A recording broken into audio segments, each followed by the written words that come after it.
ओम श्री गुरुवे नमः। अज्ञानमोहान्धतमोपहाभ्यां विवेकवैराग्यनिधिप्रदाभ्यां विश्वेशतत्त्वं प्रतिबोधिकाभ्यां नमो नमः श्रीगुरुपादुकाभ्याम्। ओम शांति शांति शांति। प्रणाम भगवान। मांडुक्य कार्य का प्रवचन व तथ्य प्रकरण से स्वामी श्री अखंडानंद सरस्वती जी महाराज का दिव्य ग्रंथ, जिसमें भगवान आज हमारा तीसरा अध्याय सृष्टि का मूल तत्व विभिन्न मत। तो मंत्र नंबर 21। पादा इति पादविदो विषय इति तत्विदः, लोका इति लोकविदो देवा इति च तद्विदः। वस्तु तो एक ही है, लेकिन अपनी अपनी दृष्टि के अनुसार लोगों ने उसमें भिन्न भिन्न कल्पना की है। कहते हैं कि जो पाद के वेता हैं वे कहते हैं कि पाद की मूल तत्व है।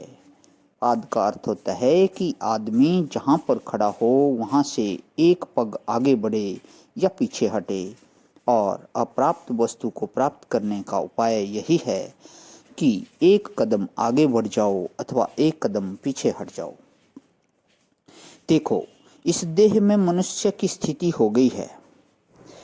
जब देखो तब देह को ही पकड़े हैं। ब्राह्मण हूँ, मैं सन्यासी हूँ, मैं हिंदू हूँ, मैं मनुष्य हूँ, यह सब क्या है?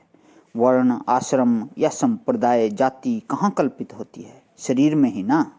काला, गोरा, मोटा, दुबला, नाटा, लंबा, यह सब कौन है? यह सब तो देह ही है। तो परमेश्वर की प्राप्ति के लिए इस देह के आगे पीछे कुछ हटना पड़ता है, उसी को पाद बोलते हैं।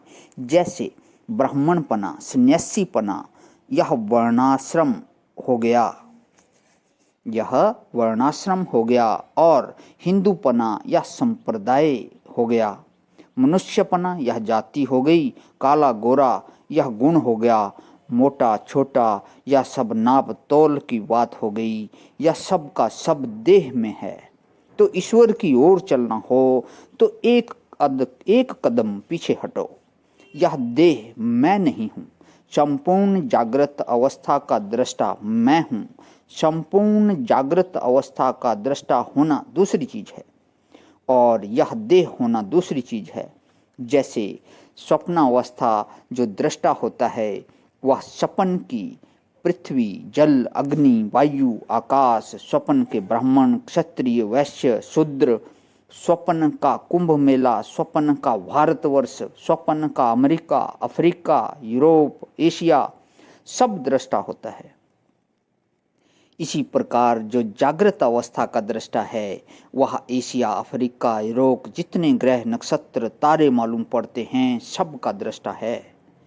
तो यह एक पाद हुआ। देखो, इससे परमेश्वर की प्राप्ति होगी। प्रथम पाद में यह कल्पना करो कि मैं देह और देह में आरोपित वस्तु नहीं हूँ। मैं संपूर्ण जागृत अवस्था का दृष्टा विश्व विराट हूँ। अब दूसरा कदम उठाओ। बोले कि स्थूल सृष्टि का ही नहीं, सूक्ष्म सृष्टि का मैं ही दृष्टा हूँ। स्वप्न अवस्था का दृष्टा तेजस और हिरण्यगर्भ मैं हूँ। तीसरा कदम उठाओ। बोले कि कारणावस्था में भूत, सूक्ष्म, अव्याकृत, बीजात्मा, प्राज्ञ ईश्वर है, वह मैं हूँ।